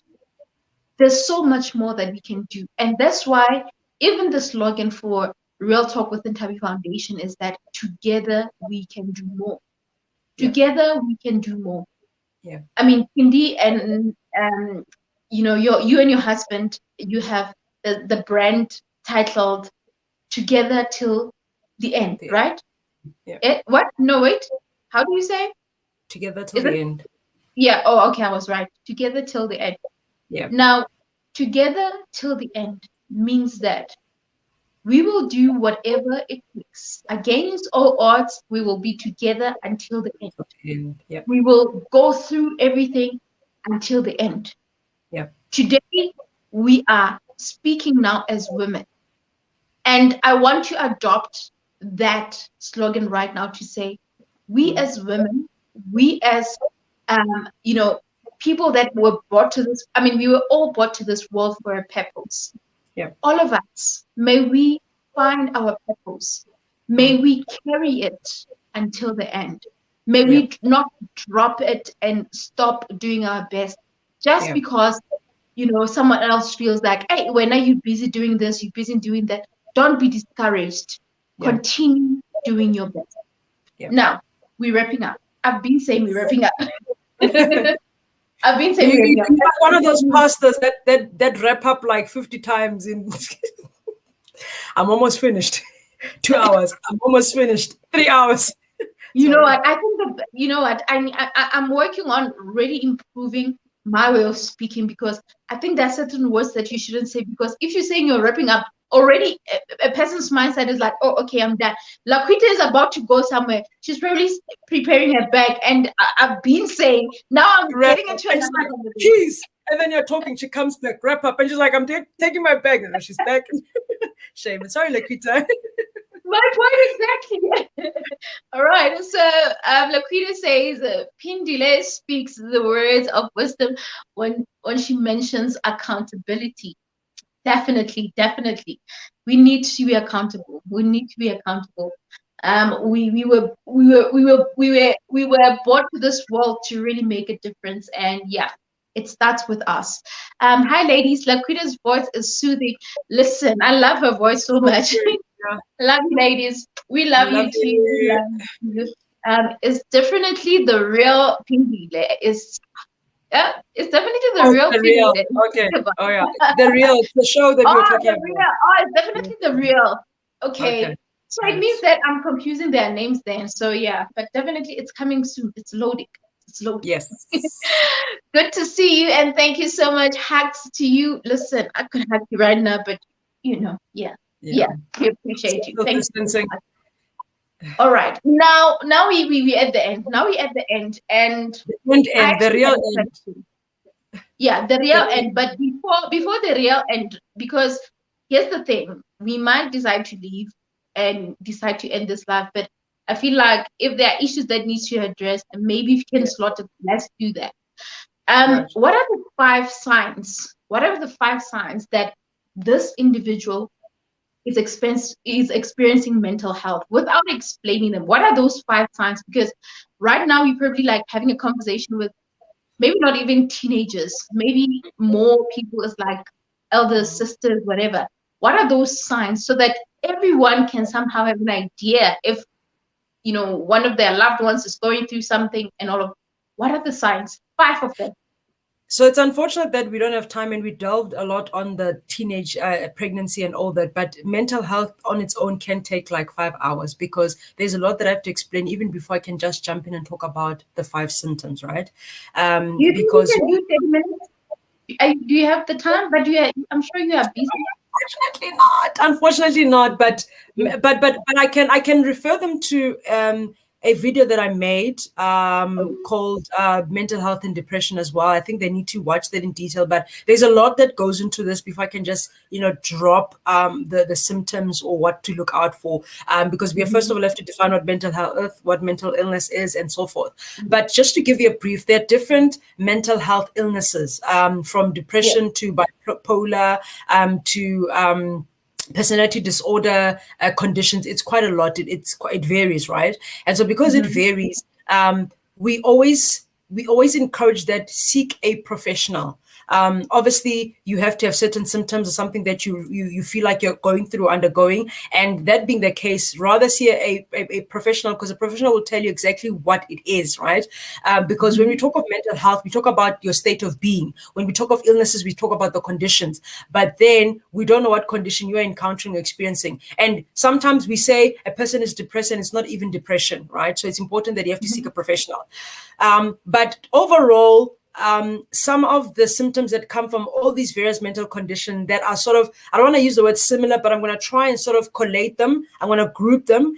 It's just common things like overwhelming feelings of sadness, prolonged, overwhelming feelings of sadness. So you feel quite sad, and it's and over a prolonged period of time. So it's not just the blues for today. Oh my gosh, I woke up on the wrong side of bed, kind of a thing. It's something that's over a long period, right? And you feel like I'm not well at all. It's feelings of feeling inadequate and hopeless, and mental health conditions. And I'm gonna say depression because, like I said, there's quite a lot. So let's just speak about depression, because I think you were also gravitating towards depression. So with depression, you really feel quite worthless and useless. Some others that have more severe cases, you feel suicidal as well.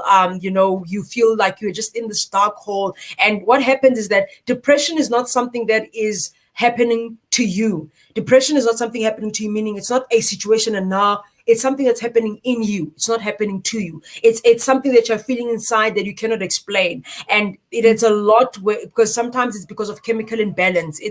We call it mental health condition for the very reason that it's mental, it's psychological, it's a condition in the mind. It's a chemical imbalance of some sort. Others, they are born with it. Others, it's because of situation, circumstance. Others are inclined to it, right? And so you feel, sad over prolonged periods of time. Some people feel anxious. You feel anxious. Everything that you have to do, you're just anxious. You can't even explain this anxiety that you're having, but there's just a high level of anxiety in everything that you do. Others, it's insomnia. They can't sleep at all. Like you can't sleep. And when you're sitting, your mind is racing. And when I mean racing, I don't mean you coming up with great ideas and brainstorming with yourself. I mean, your mind is everywhere. It's here and there. You can't link what you're thinking. There's just a lot of thoughts that are unconnected. You feel like there's a war in your mind and you just can't find rest. And because of that, you end up not being able to sleep because you're overthinking. Others don't have insomnia, but they oversleep, because you can't even get out of bed. You don't see purpose. You don't see reason. And mind you, Tabi, I'm talking to people that have got a job, that have got kids, or that are going to school, and obviously they've got a plan for their future, but because it's a condition, it's something that is suppressing your emotions, it's suppressing your psychology. You feel inadequate. You feel like there's nothing out of your life or that is coming out of your life, right? And so you don't find reason to actually get out of bed and stuff like that. So some people oversleep, others overeat. So they compensate for the pain with eating a lot. They binge eat and stuff like that. Others, they don't eat at all. They can't even bite anything or be able to eat anything. That's another extreme to it as well. So it varies from person to person. It varies to which depression it is as well. Because there are even people who've got postpartum depression who've just given birth. It's different from somebody who's got severe major depressive disorder, which is different from somebody who's got seasonal depression. So, but I've tried to collate it for you as much as possible and try to group it. But it's feeling, it's that kind of living under those kind of mental and psychological pressures and emotional pressures. I think I've tried to give the 5 as best as I possibly can. Okay, no, thank you so much. And I hope that everyone else got that. So what I just did, the video that you saw that I shared, that's the video that Pindy's talking about. So I just shared the link on the comment section. Kindly click on that link, and I'll also put it on my description. Go to that link, go and watch that video because it has more in detail. And I'm glad that we can do that, because that's where now you're going to find so much about it, or to learn so much, because information can be so overwhelming. 1 minute we're talking about teenage pregnancy, next minute, so it can be too much at this point. So that video really will be helpful. So last but not least, Pindi, can you please do the honors of just telling us a little bit of the work that you actually focus on and how people can, book a consultation or whatever the case may be? Because I think you wear many hats. Already reading your intro was, yay, this woman, now I understand. And I don't know how you do it, because you are a new mom. And by the way, congratulations again, mommy. I'm waiting for you to bring my baby, because I said you must bring her to me. I'm taking that. I'll appreciate that, actually, you taking her. Please just go ahead and tell us about that. I mean, maybe someone is keen to work with you. Right. So as you heard, or as we mentioned earlier, I am a certified life coach, and so is my husband as well. We're also both accredited facilitators. We are NLP practitioners, and NLP is an acronym for neuro linguistic programming, and basically it's just a phenomenal in life coaching where we really assist to help you get out of certain states in your life or to change in certain ways. And there's some certain techniques that we will apply, in order to assist you to get out of a certain state or a certain, something that has happened in your life or an event that you went through and stuff like that. So, we welcome people that are either problems from, bereavement to marital counseling, which is actually a big part of our job. So our biggest focus when it comes to counseling and therapy as well, and all the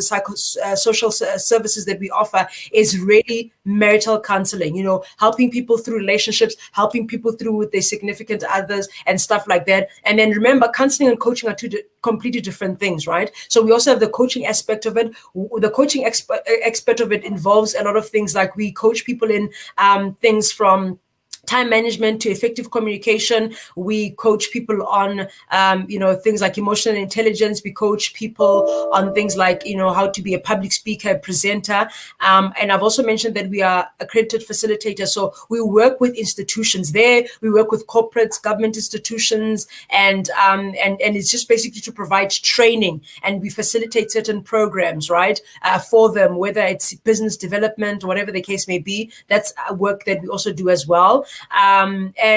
So we do a lot of that, and we offer those services. So it's basically like what they call employee wellness programs. We do a lot of employee wellness programs. So we work with institutions and we work with individuals as well. We also do group coaching as well, and obviously one-on-one coaching, as I've mentioned.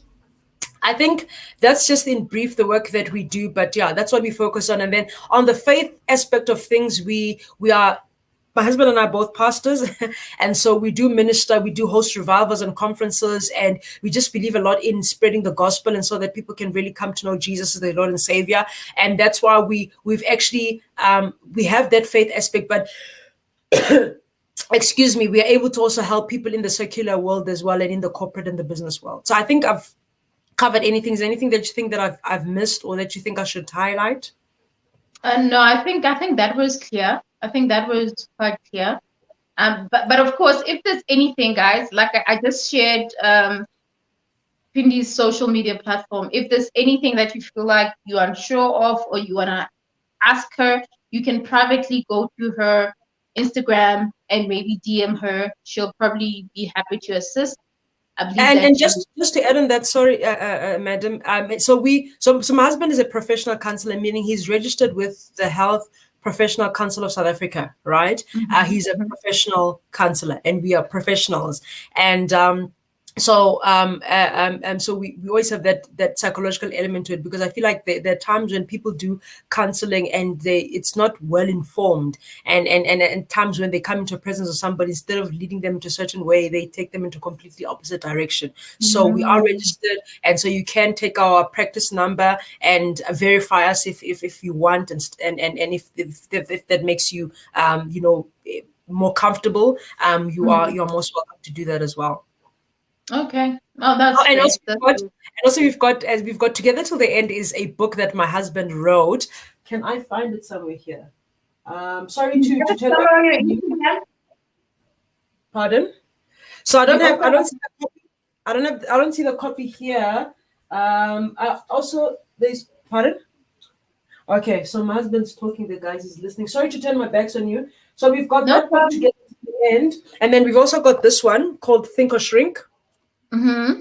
Oh, explore your mind to expand your life. So this we really challenge as a human being to say you actually have there's so much power in your mind, and there's so much that you can expand on in your using your mind, having the ability to think, having the ability to take time and just fully use your potential. And so this is one of the books. But Together Till the End is our marriage book, and Together Till the End is also a marriage program that we run with my husband and I. That's when we do the marriage seminars and stuff like that, and then we also run the counseling through that.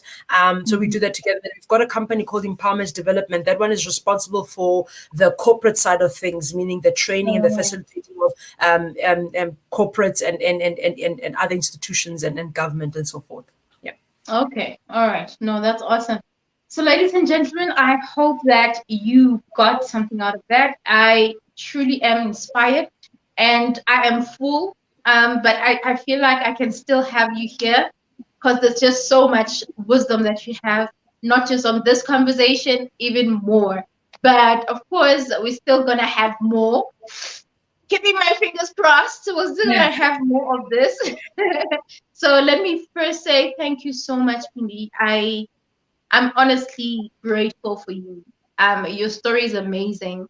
And connecting with you, I believe it was God saying, my child, you need this kind of person in your life. And I just want to appreciate you and wish God to bless you more. What you and your husband are doing to this nation, what you and your husband are doing to us as couples and, married people, we see that. You might not maybe come and consult directly, but when you guys have conversations, I remember you guys were having a conversation at Massive Metro, and I was listening, and wow, I was blown away. And I just want to say, may God increase you guys. May He add more and more, because what you're doing is amazing. And if you're out there, please consider really associating yourself with people like Phindile, who is going to help you elevate. I'm a different person and I engage with Phindile. She likes apologizing. I'm going to call you out a bit. She likes apologizing when she, maybe has an opinion on something, and she doesn't know how happy I get, because it makes me realize that, wow, this person really sees something great in you. And as much as they can say something, she actually she's revealing that greatness in you. So she would be like, I'm sorry, I just want to say this and everything. I'll be like, please keep them coming, because I feel like it's helping me to be a better person. And that's why we even here at this very moment, because we want to be a better person. That's why we are even encouraging young people. You want to be a better person. Even if you went through the most, you want to be a better person. So Phindile, let me not keep you. Thank you so much. You have, beautiful daughters that probably wondering, where's mama? I want mama right now. You know what? And you're probably feeling like, no, you need to be with them. But I appreciate you. And thank you for being a blessing. And may God continue to add more and more, like grace. Listen, grace to you, grace to your family. And yeah, until the next time. Thank you so much. Thank you for the opportunity. You're a blessing. Don't worry, I've got my own social media platforms where I'll do the bringing about you. Give me time, don't worry. But you've played a very significant role in my life as a content creator. When I stepped onto the YouTube platform, I literally landed on your hands. Literally. I knew that. I've been on social media for years. I've been watching people for years before I actually started my YouTube channel. But even though I knew the perks and the ins and the outs and whatever, but when I landed there as a creator, you literally held me like this. And you will never know how much you've done, but you'll know. You will know. I'll leave it at that. Thank you so much. Okay. Thank you so much. All right. So I'm going to just allow you to be at the back. But if you're going to log off, it's fine. We can connect on our private platform. But if you're okay, because I'm just going to wrap up. So whichever way, it's fine with me. I'm just going to say I'm just going to say my goodbyes. Bye, guys. We'll see you guys soon. Thanks, Tavi. All right. And so, like Peter is saying, thank you. Okay, thank you for the links as a resource. She gave us so much there. Okay, thank you so much. I bet they checked it out. So thank you. Awesome. Thank you both. This has been informative. Thank you, guys. Bye. Oh guys. Oh. I'm so emotional right now. I'm so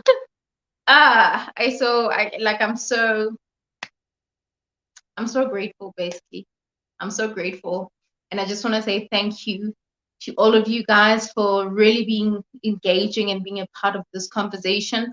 And I think we might have shared a lot, but I believe there's just so much wisdom and so much of learning and so much of knowledge that was shared, and an awakening as well, because sometimes we think we know something, but the truth is we don't know. Sometimes we think what we think is right but the truth is it's not the case. So big thank you to Phindile, a big thank you to you for really being here to really inspire and empower, through your encouragement, through your conversation, through your comments. It means so much.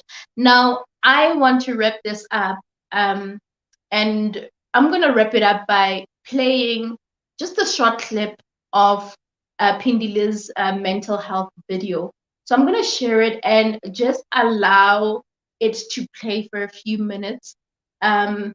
Hopefully, probably the next 5 minutes, just for those that are probably curious to know what really mental health it's all about, what it speaks about, what it focuses on, and all of that. So we're just going to let it play on its own. I'm going to allow it to play on its own, and I'm going to hide my face, of course, and allow it to play just for about 5 minutes. But you know what, Richmond, blind guy, thank you guys. I appreciate you. Thank you for being a part of the show. I honestly am humbled beyond measure, guys. And this is me also saying adios, amigos. Thank you so much. I love and appreciate you. May God continue to bless you guys. And always remember to make today count. And I hope that we definitely made a difference to someone's life. It might be 1, 2, 3 people, 2 or 3 people. It might just be 1. It's still okay. If you took something out of this, share it with someone. Don't keep it to yourself. Maybe someone else needs it more than you do. Mental health is a serious issue. At this point, I still feel like there's just so much more to learn, so much more to know about mental health. As much as Pindi broke down a couple of things, there's still so much more. So don't really deny yourself an opportunity to go into your social media, research about it, find out more, get to connect with people like Pindi to really help you to somehow be okay. Google it. Like I shared the video the other day and I said, Google it.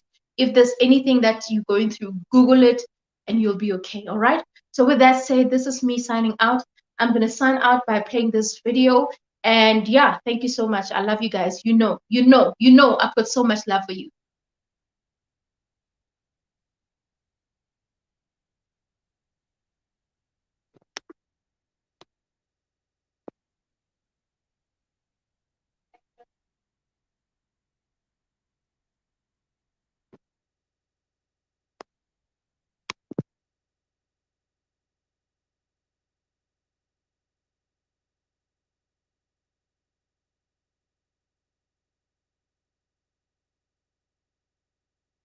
I seem to be struggling with audio, guys. I'm not sure why. I'm sorry. It means I won't be able to play it. I'm sorry about that. I won't be able to play it. There seems to be an issue with my laptop audio, and yeah, this is really a challenge for me. Let's see. Let me see if I can play it again. No, you know what? Let me actually allow you to go to Pindi's YouTube channel and watch it from there, basically, because clearly for me it's an issue of the sound. I just don't know. I'll have to fix it up and all of that. But okay, let me end this with her intro then, because clearly this is just too jealous. Let me close it with her intro and then we will be out of here. Let me stop sharing. I honestly think my sound has issues. Honestly, it has issues. So we didn't have extra comments, right? Let's see. I think we had comments on Instagram.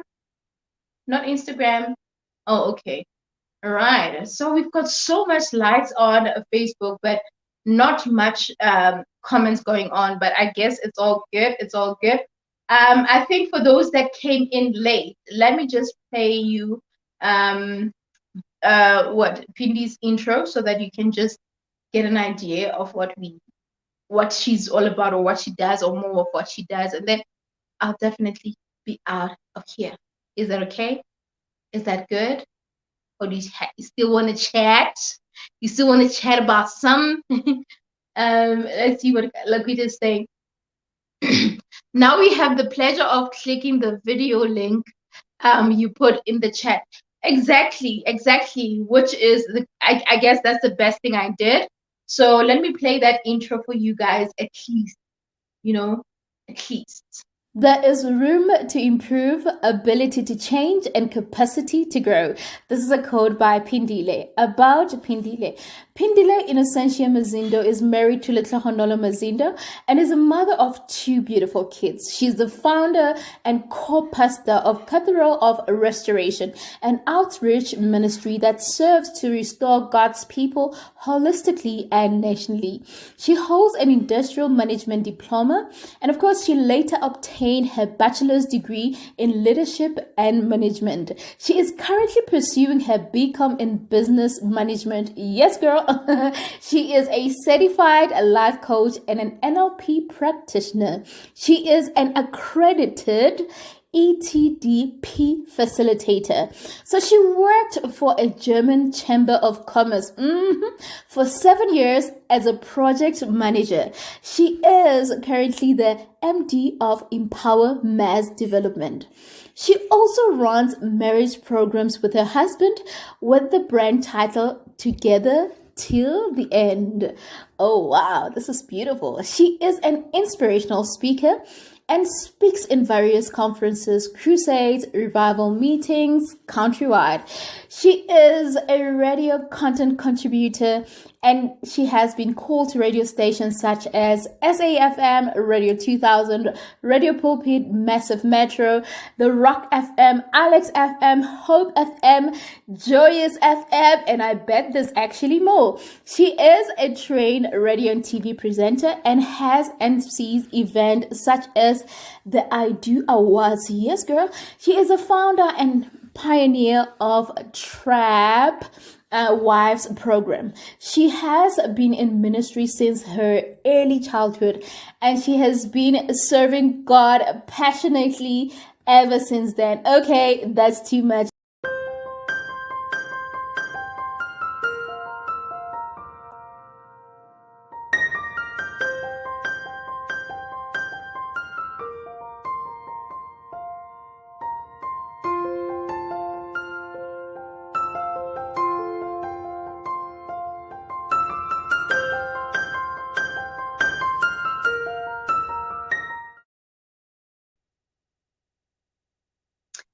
There's so much to learn from our stories. There's so much to learn from our stories.